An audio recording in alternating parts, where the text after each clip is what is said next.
Good afternoon. Welcome to Halftime Report. It's 12 noon. We're halfway through the trading session. I'm Reema Tendulkar. With me is Nigel D'Souza. Slow, at least in the last 1 hour or so. The Nifty's just been gravitating around the 11,650 mark, down close to about 0.2%.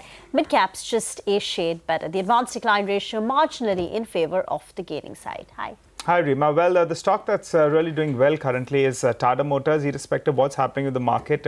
We are seeing that every dip is getting bought onto that one at around 130 rupees odd that it hit in early February. There were no takers out there. But that stock, in fact, is now moving higher, sitting with a gain of around 3.5%. Just a brief, a point that I'm putting across in terms of what the promoters have been doing.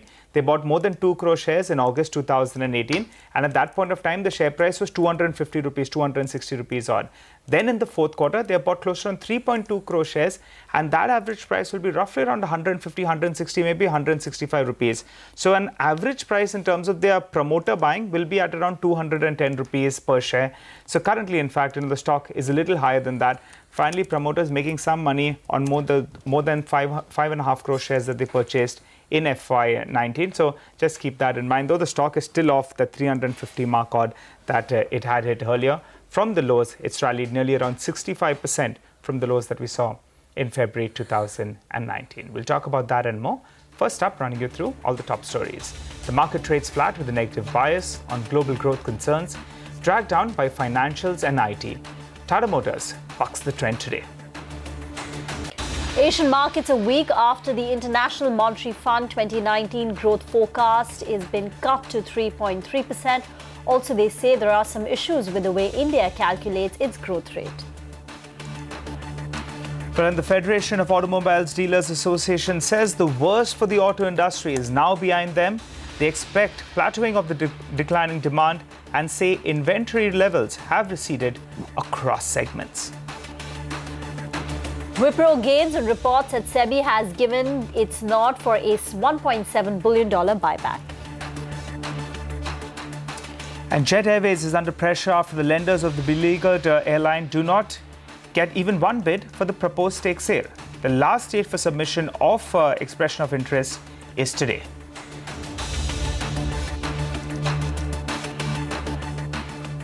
Well, moving on to the big story in the automobile space, the Federation of Automobile Dealers Association, FADA, says the worst for the auto sector is now behind us. They expect plateauing of the declining demand and say inventory levels have receded across segments. In fact, now if you look at the inventory levels for passenger vehicles, it's come down to 40 to 45 days. Even for two-wheelers, it's now down to 45 to 50 days. And remember, we had comments from a couple of these two-wheeler companies who indicated, or even from dealers, that inventory levels were as high as 100 plus days. So we have seen the inventory levels come down significantly. Ashish Harshraj Kale, the president of FADA, joins us now. Ashish, what has led to the turnaround in the sentiment now? Because these numbers look much better than what we've seen in the last few months. Do you expect it to sustain? Well, actually, it's not much of a turnaround because if you see February, there was a sharp dip. But yeah, compared to February, we are seeing growth in March. I think the consumer, as we have earlier also commented, is sitting on the fence and he's looking for some positive factors, some reason to purchase. I think January showed us that new launches and the discount scheme being extended from the year end into January. We got a good growth in January. March also, we are seeing easing of liquidity happening. RBI, as you have seen, is easing its monetary policy and has reduced interest rates. So I think the customer sentiment is very slightly coming back. Too early to say right now, but March has been positive for us. Well, Ashish, thanks so much for joining us on the show, and it's encouraging to hear the kind of statements that you're making. You believe the worst is behind and things should improve from here. I'm just going to ask our director to pull up a graphic plate in terms of the auto inventory levels. The two-wheelers you're saying is at around 45 to around 50 days approximately. We had a lot of dealers who joined us here on this very show that were telling us about two-wheeler inventory was nearly around 80, 90, even 100 days odd. Such a drastic change. Explain that to us. So if you see last month wholesale numbers for most of the two-wheeler manufacturers except one have shown a degrowth, and wholesale numbers have been regulated by most of the manufacturers. I think from the past 3 months we have been highlighting that two-wheeler inventory is beyond levels that we have never seen till now, and as you rightly said, was even touching 100 days in a few geographies. And this was very alarming. I think all the dealers have taken it up with the principal, and as you can see from the March wholesale numbers, it has been regulated. It has come down drastically. Of course, a growth of 10% in retail also has helped. As you can see in March, we've grown by 10% vis-a-vis February. Both these factors, lower wholesale supplies and a higher retail, has helped reduce. This is a general trend of the inventory, 45 to 50 days across the country. It could be lower in some areas and it could be higher in some areas, but this is a general average of what we've taken from our members. How was the festive season demand? We had Gudi Padwa, we had Ugadi. What were the retail sales like? So nothing much to talk about, but definitely we are seeing inquiry level going up during the festive season. As I've said, customer is looking for reasons to come to our showroom and then to convert purchase. That reason could be easing of liquidity, it could be a festival time. So during Gudi Padwa, we definitely saw some demand go up, but as not something which we can write home about. A couple of factors here, Ashish. One is that, BS6 will start kicking in the next year or so. The problem is BS4 vehicles as well will have to be liquidated, right? So there'll be plenty of inventory in the system. Do you believe that, demand will be strong enough? Otherwise, you'll be piling on. So right now, too early to comment about BS6 because it's April. Secondly, the pricing differential is yet to be clear as to when what would be the pricing differential amongst all the categories. And thirdly, it also depends a lot on the government rollout of the fuel availability, because unlike BS4, BS6 will run only on BS6 fuel. So you are correct, we have to phase out inventory and it is going to be a challenge for the industry. We will have to work with the OEMs and together see how we can best liquidate it till 1st of March. Could there be a possibility where there are very, very large discounts if you're sitting on such huge inventory? BS4, as you're saying, BS6, we'll have to see how that plays out.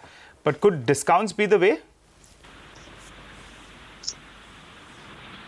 I don't think so, because there is already going to be a price differential. BS6 is going to be more expensive than BS4. And I think today the industry is well prepared, unlike when BS4 got implemented. I think Ashish, we'll come back to you. We'll try reconnect. But as of now, while the numbers are looking better, the consumer sentiment has only improved very marginally. And even in April, when we had the festive, days of Gudi Padwa and Ugadi, he's saying the numbers are a little better, but nothing much to write home about. On the very crucial bit about the transition to BS6 and the phasing out of the existing inventory, right now he's saying it's only the month of April. We still need a lot more clarity, so it's still too early to call on that. But those were some statements, green shoots. That's about the best that we can say in terms of the recent numbers put out by FADA. What we'll do is slip into a very...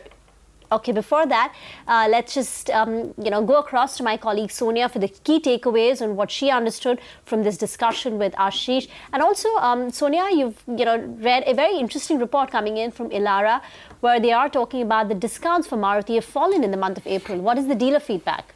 Well, the big takeaway from the Federation of Automobile Dealers is that inventory levels have definitely dropped, which is a good thing. And that's because retail sales have picked up in the month of March. The most important bit is that two-wheeler inventory levels, which were as high as 100 to even 150 days, has dropped to about 45 to 50 odd days, which is a positive. And they believe that customer sentiment has picked up, although that's not translating into purchase decisions. So perhaps a lot of people have postponed their purchase decisions to post-elections, but inquiry levels have definitely picked up, which is a good thing.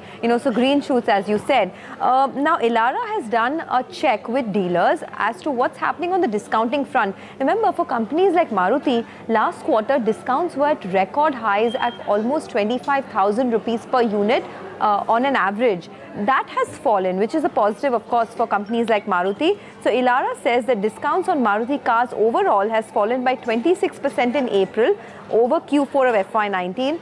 The company's strategy is now to restrict discounts to safeguard profitability in this challenging environment. If you look at the different, brands, Swift, Desire, Alto, all these three categories, discounts have gone down on an average between 24 to 29%. Only Ciaz is one brand that has just not picked up for them. The discounts in Ciaz have actually risen by 45% in April versus Q4 of FY19. So the general feedback is that discounts have gone down. I think that's positive for the company. It's also something that perhaps is getting priced into the stock because the stock has now risen about 15% from its 52-week lows. Back to you. Absolutely, Sonia. Thanks so much for joining in and filling us in with all those details. Just pull up a last 1 month chart of Maruti. You'll see the stock was at around 6,450 approximately. From there, it's given you good returns. From that dip out there, maybe a 2-week chart actually will give you a better picture from around that 6,400 levels. But from the Nifty pack itself, the stock that's really racing away now is Tata Motors. It's at around 215 rupees as we speak. That continues to move higher, though the market's a little wobbly on the whole as well, now at around 200.